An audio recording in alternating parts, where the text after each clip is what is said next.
ভারত মায়ের বীর সন্তান, 95 বছর ওনার বয়স, শান্তি স্বরূপ শর্মা, তিনি আমাদের মধ্যে উপস্থিত হয়েছেন। অনেক গর্বের দিন। আমরা ভগবান তো দেখিনি, কিন্তু ওনাকে দেখে সত্যি মনে হচ্ছে যে ভগবান আমাদের সাথে এসেছেন। প্রথমে দিকে এই কর্মসূচিতে এত বাধা, বৃষ্টি, তারপর বিদ্যুতে চলে যাওয়া, কিন্তু শেষ মুহূর্তে ওনার এই মঞ্চে আসা, আমরা বলে থাকি শেষ ভালো তো সব ভালো। আজকের এই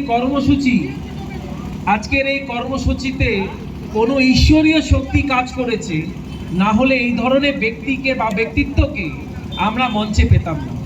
আমরা ওনার কাছে ক্ষমা প্রার্থী যে উনি এসছেন যখন আমরা ওনাকে দেখতে পাইনি। আমরা ওনাকে বারবার ওনার কাছে ক্ষমা চেয়ে নিচ্ছি।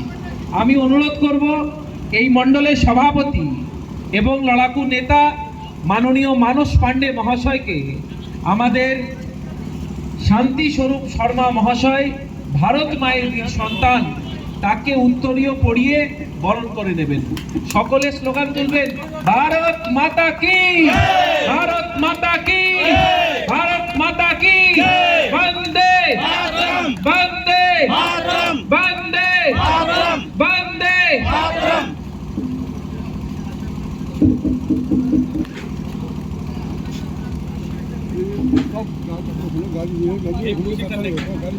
আমাদের মধ্যে শম্পা দাস সাহা মহাশয়া, তিনি শান্তি স্বরূপ শর্মা মহাশয়ের উদ্দেশ্যে, যিনি ভারত মায়ের বীর সন্তান, ওনার উদ্দেশ্যে এক রবীন্দ্রসঙ্গীত পরিবেশন করবেন।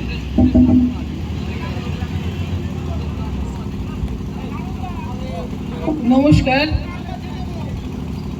আমি আর আমার এই উৎসাহটাকে আর চেপে রাখতে পারলাম না, যদিও গলাটা খুব একটা ভালো নেই বিভিন্ন স্ট্রিট কর্নার করতে করতে, তবুও আমাদের মধ্যে যাকে পেয়েছি তার উদ্দেশ্যে একটা ছোট্ট গান রবীন্দ্রনাথের, আমার ভীষণ প্রিয়। সেই গানটা 2-4 লাইন একটু পড়ে শোনাচ্ছি, হয়তো ভুল ত্রুটি থাকবে।